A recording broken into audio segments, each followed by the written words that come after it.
Gimana caranya kita ngerasain semangat pergi ke masjid atau semangat menyebut nama Allah, semangat melibatkan Allah itu kayak semangat kita nge-break ketika kita dalam bekerja atau mungkin break me time kalau untuk kita pribadi gitu ya, butuh me time ketika kita penat dengan urusan keluarga, kita penat dengan urusan pekerjaan, kita capek dengan berbagai macam masalah, akhirnya kita butuh waktu untuk sendiri. Kita butuh me time atau mungkin kita butuh waktu untuk berdua dengan pasangan kita, sehingga kita mungkin jalan kemana, makan di mana, nonton apa, dan seterusnya. Itu kan semangat gitu ya. Bahkan kalau udah dijadwalin, misalnya kalau malam minggu besok kita misalnya mau nonton film misalnya, itu belum kejadian tapi udah bisa bikin break di hati kita, udah bisa bikin lega gitu. Walaupun kita punya banyak beban, tapi pas tahu minggu besok kita mau jalan nih, kan jadi nyaman ya. Sebesar apapun masalah kita, tetap aja semangat. Kenapa bisa gitu? Karena kita nganggap nonton itu break, nonton itu refreshing buat kita, bisa benar-benar menyegarkan semangat kita. Atau kalau teman yang senang musik misalnya, gimana semangatnya kita misalnya pas tahu datang grup-grup musik idola kita. Sebutlah kalau anak-anak reggae misalnya datang grup musik reggae yang dari Brazil gitu atau dari Jamaika datang ke Indonesia, atau anak-anak rock atau NoFX misalnya datang untuk anak-anak punk rock misalnya atau duet sama manggung bareng dengan Rosemary. Wah kan itu kan kapan gitu ya. Terus beli tiket, udah gitu kita lihat tiketnya setiap hari, dilihat lagi tiketnya, padahal tanggalnya udah dihafal tapi masih ada dilihat terus. Kenapa? Karena kita ngerasa itu sesuatu yang benar-benar bisa nyelesain atau bisa menenangkan kita.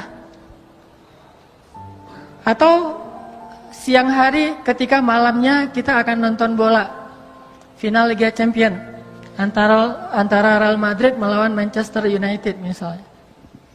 Siang itu kan kita udah nyiapin kopi, udah nyiapin kacang, udah nyiapin cemilan-cemilan, udah ngajak teman-teman kita kalau perlu nontonnya itu yang layarnya agak gede gitu.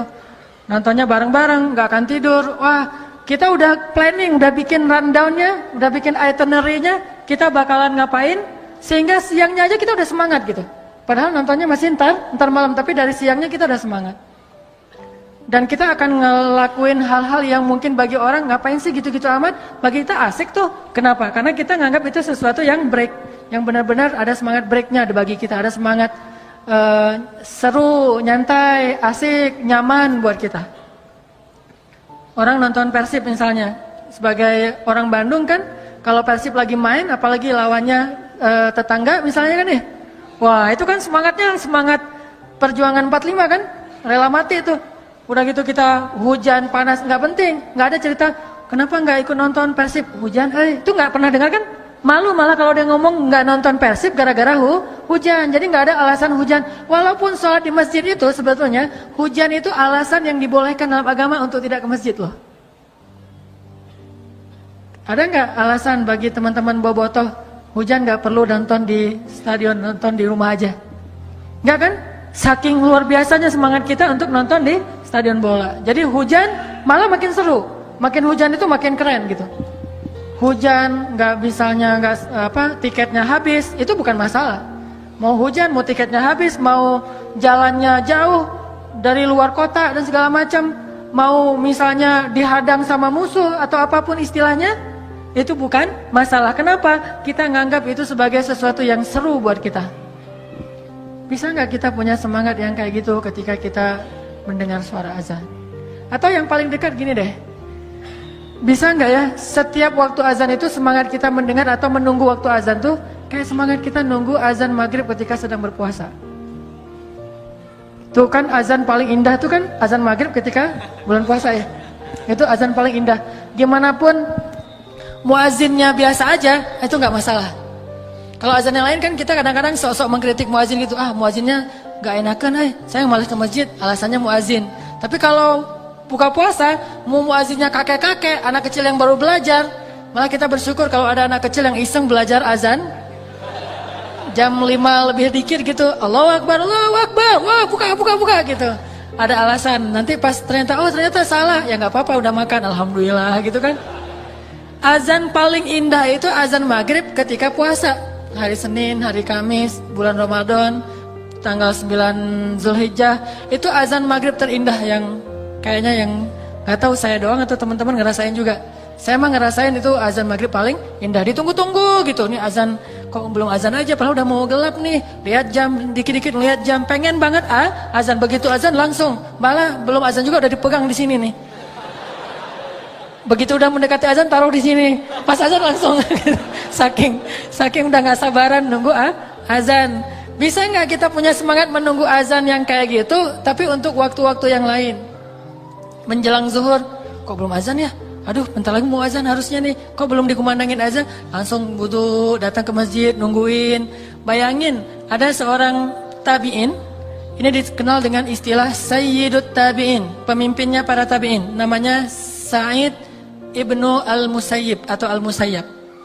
Sa'id Ibnu Al-Musayyib ini 30 tahun mendengar azan di dalam masjid. Maksud mendengar azan dalam masjid, dia tidak berkumandang azan di Madinah kecuali Said ada di dalam masjid. Gak pernah ngedengerin azan di tempat wudhu tuh gak pernah. Apalagi di rumah. Di tempat wudhu aja gak pernah. Selalu mendengar azan di dalam masjid. Begitu azan pasti ada Said di dalamnya. 30 tahun. Dan 40 tahun sholat gak pernah melihat punggung orang. Artinya sholatnya di soft pertama terus. Gak pernah ngelihat punggung orang. Gak pernah di soft kedua, apalagi soft belakangan. 50 tahun sholat berjamaah di masjid dari takbiratul ihram bersama imam. Jadi 30 tahun azannya di dalam masjid, 40 tahun sholatnya di soft pertama, dan 50 tahun dia sholat selalu takbiratul ihram bareng dengan imam. Saking semangatnya Sa'id Ibnu Al-Musayyib untuk melaksanakan sholat. Bagi dia sholat itu udah mungkin bisa kita bilang kayak konser buat kita. Sholat itu sesuatu yang ditunggu-tunggu banget, dibela-belain. Bahkan mau bayar berapapun dia rela, yang penting dia bisa sholat tepat waktu dan berjamaah di masjid. Ini gimana sih punya semangat yang kayak gini? Sampai kita akhirnya bisa ketika mendengar suara azan itu bahagia gitu. Ketika menyebut nama Allah itu jadi tenang. Ketika disebut nama Allah kita dengar dari orang lain, kita jadi mantap. Innamal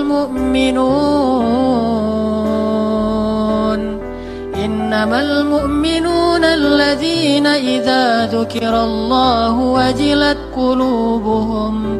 Mukmin yang sebenarnya jika disebut nama Allah hatinya gemetar. Wa idza tuliyat 'alaihim ayatuhu zadatuhum imana. Kalau dibacakan ayat Allah, imannya bertambah. Wa ala rabbihim yatawakkalun. Bertawakal kepada Allah Subhanahu wa taala, berserah diri kepada Allah. Bisa gak sih pas dengar azan kalimat Allahu Akbar, Allahu Akbar, langsung gemetar hatinya, gemetar rindu gitu. Kita pengen banget, saya pribadi tuh pengen banget begitu dengan azan tuh rindu gitu. Aduh, dipanggil sama kekasih saya nih, langsung wudhu, langsung datang ke masjid dengan perasaan berbunga-bunga, bahagia, dipanggil.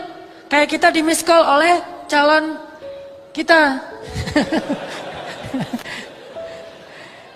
Saya bilang calon ya. Kalau saya mah di miss call sama istri. Tapi beda sih di miss call sama istri sama calon gitu beda. Di miss call sama calon itu lebih cepet datangnya gitu ya. Di miss call sama istri ini pasti mau nagih uang bulanan ini mah. Coba bayangin di miss call oleh istri kita, di miss call oleh calon kita, atau mungkin bagi sebagian orang di miss call oleh pacarnya. Itu miss call tuh di capture sama dia. Lagi miss call keluar suara dia yayang gitu ya, capture, langsung capture. Jam, tanggal dan segala macam di capture, wah bangga dilihat-lihat. Sekali dapat SMS dihafal SMS-nya. Cuma satu SMS yang dia nggak berani hafal, lo gue N, itu nggak dihafal sama dia. SMS putus. Kalau SMS, ya saya terima. Atau apapun lah bahasanya, saya belum pernah diterima soalnya ya. Jadi nggak tahu gimana sih rasanya diterima nembak gitu. Bilang, aku suka lu sama kamu mau nggak jadi pacar aku? Terus dia jawabnya gimana sih? Kalau ya, saya soalnya keseringan dibilang enggak sih, soalnya jadi nggak. Jadi nggak ngerti rasanya iya tuh gimana gitu. Satu-satunya iya yang saya dapatin itu iya menikah. Alhamdulillah gara-gara itu jadi terjaga. Kalau iya untuk jadi pacar belum pernah, jadi nggak tahu rasanya gimana gitu. Yang sering itu enggak males gitu banget sih sama saya.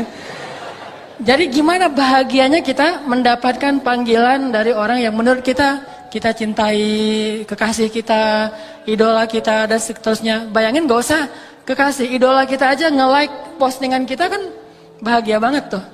Ada 1000 like, 999 itu nggak berarti tanpa yang satu itu. Like dari idola kita banget gitu. Wah ternyata dia nge-like saya loh gitu. Langsung nunjukin postingan berikutnya apa, like itu yang diposting gitu. Jadi dapat like dari yang kita idolain itu di capture, diposting lagi. Di like lagi sama dia 2 kali. Akhirnya dia malas juga, akhirnya dia unfollow.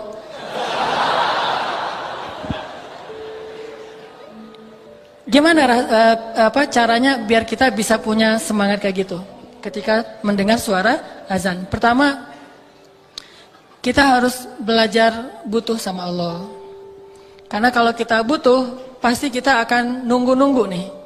Kalau kita ngerasa butuh sama Allah, pasti kita akan lebih ringan untuk datang kepada Allah. Analogi paling gampang tuh, saat kita dalam banyak masalah kan kita jadi gampang sholat ya. Kalau lagi banyak masalah, sholatnya khusyuk. Lagi banyak masalah, tahajud, berapa juz? 1 juz, aduh gak ada yang 2 juz ya. Gitu, kalau lagi diputusin nyari yang 2 juz. Kalau lagi nyambung nyarinya yang 2 ayat. Gak ada yang 2 juz, saya lagi pengen yang 2 juz, jangan yang 1 juz, di Al-Latif mah cuma 1 juz doang. Saya pengen yang 1 rakaatnya itu 3 lembar. Jadi 10 rakaat, 10 rakaat itu 3 juz, 30 lembar. Oh ada tuh, di mana? Di Mekah kata dia. Atau di Baghdad. Nah artinya kok bisa ketika kita lagi banyak masalah sholatnya ringan? Coba pas lagi banyak masalah pasti ke masjidnya rajin kan? Wudu langsung udah ada di masjid. Malah kita sering nunggu-nunggu muazin. Begitu muazin telat dikit aja langsung kita yang azan. Azannya baper lagi tuh. Hayalah sholahnya, hayalah sholah. Perhatiin gue dong gitu ya. Hayalah sholahnya irama kurdi, tapi kurdi yang paling baper. Kalau kurdi kan hayya 'alas shalah.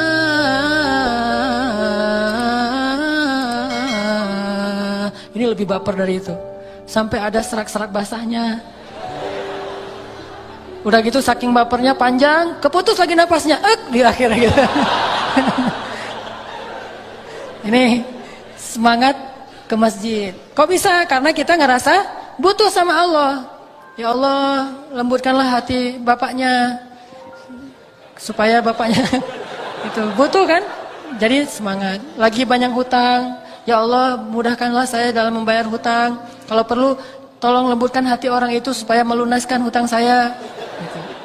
Ini kan gara-gara kita butuh. Cuman kenapa kita selalu ngerasa butuhnya pas lagi ada masalah? Bukankah hidup kita itu sebetulnya dalam banyak masalah?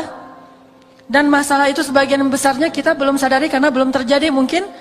Kita selalu butuh Allah Subhanahu wa taala dan kadang Allah, bahkan bukan kadang, sering Allah itu menolong kita, menyelamatkan kita dari banyak masalah tanpa kita sadari sehingga kita pikir nggak ada masalah. Padahal masalah itu datang kepada kita, Allah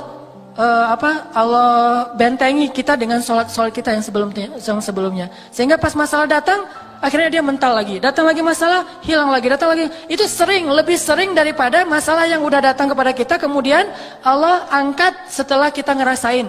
Malah lebih sering kita belum sempat merasakan masalah, udah Allah angkat masalahnya. Cuman kita nggak sadar. Makanya Allah mengatakan, Yas'aluhu man fis samawati wal ard. Kulla yaumin huwa fi sya'n. Setiap hari Allah sibuk mengangkat masalah dari hambanya. Ada yang diangkat masalah setelah hamba itu merasakannya sehari, 2 hari, setahun, 2 tahun.